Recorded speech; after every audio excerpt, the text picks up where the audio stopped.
মৰমৰ অকণিহঁত তোমালোক সকলোলৈকে শিক্ষক দিৱসৰ আন্তৰিক শুভেচ্ছা জ্ঞাপন কৰিলোঁ। আজি এই ভিডিঅ'টি কেৱল তোমালোকৰ বাবে প্ৰস্তুত কৰিছোঁ যাতে তোমালোকে এই ভাষণটি তোমালোকৰ বিদ্যালয়ত শিক্ষক দিৱসত দিব পাৰা। বলাচোন ভাষণটি তোমালোকে কেনেকৈ দিবা।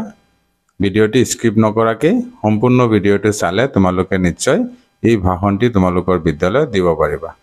সন্মানীয় আজিৰ সভাৰ সভাপতি মহোদয়, বিদ্যালয়ৰ প্ৰধান শিক্ষক মহোদয়, শিক্ষক শিক্ষয়িত্ৰীসকল, আজিৰ সভাত উপস্থিত অভিভাৱকসকল আৰু মোৰ প্ৰিয় সহপাঠীসকল, প্ৰথমে মই মোৰ শ্ৰদ্ধাৰ শিক্ষক শিক্ষয়িত্ৰীসকলৰ লগতে বিশ্বৰ প্ৰতিগৰাকী শিক্ষক শিক্ষয়িত্ৰীলৈ শিক্ষক দিৱসৰ আন্তৰিক শুভেচ্ছা জনাই মোৰ চমু বক্তব্য আৰম্ভ কৰিছোঁ। আজিৰ এই পবিত্ৰ দিনটোত মোক ভাষণ দিবলৈ সুযোগ দিয়াৰ বাবে শিক্ষাগুৰুসকলক বহুত ধন্যবাদ জনাইছোঁ। আজি 5 ছেপ্টেম্বৰ, যি দিনটো আমি শিক্ষক দিৱস হিচাপে পালন কৰি আছোঁ।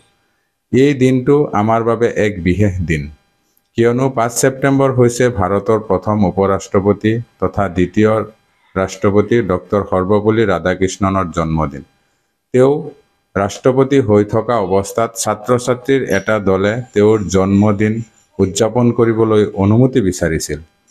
তেতিয়া সৰ্বপল্লী ৰাধাকৃষ্ণনে কৈছিল তেওঁৰ জন্মদিনটো উদযাপন কৰাৰ পৰিৱৰ্তে এই দিনটো শিক্ষক দিৱস হিচাপে পালন কৰিলে তেওঁ বেছি ভাল পাব। সেই তেতিয়াৰ পৰা 5 ছেপ্টেম্বৰৰ দিনটো শিক্ষক দিৱস ৰূপে পালন কৰা হৈছে। শিক্ষকসকল এজন ব্যক্তি, একোটা সমাজ আৰু দেশৰ ভৱিষ্যত গঢ়িবলৈ গুৰুত্বপূৰ্ণ ভূমিকা গ্ৰহণ কৰে। শিক্ষকসকল আমাৰ জীৱনৰ সেইজন ব্যক্তি যিয়ে আমাক সদায় উৎসাহিত কৰে, আমাৰ ভুলবোৰ আঙুলিয়াই দিয়ে আৰু সাহসী হ'বলৈ শিকায়। শিক্ষক হ'ল এডাল মমবাতিৰ দৰে যি নিজে জ্বলি আনক পোহৰাই তোলে। শিক্ষক হ'ল জ্ঞানৰ ভাণ্ডাৰ, যাৰ পৰা আমি জীৱনৰ পথত আগুৱাই যাবলৈ প্ৰয়োজনীয় সকলো জ্ঞান আহৰণ কৰিব পাৰোঁ। গতিকে সদায় আমাৰ শিক্ষাগুৰুসকলৰ কথা মানি চলা আৰু তেওঁলোকক সন্মান কৰা উচিত।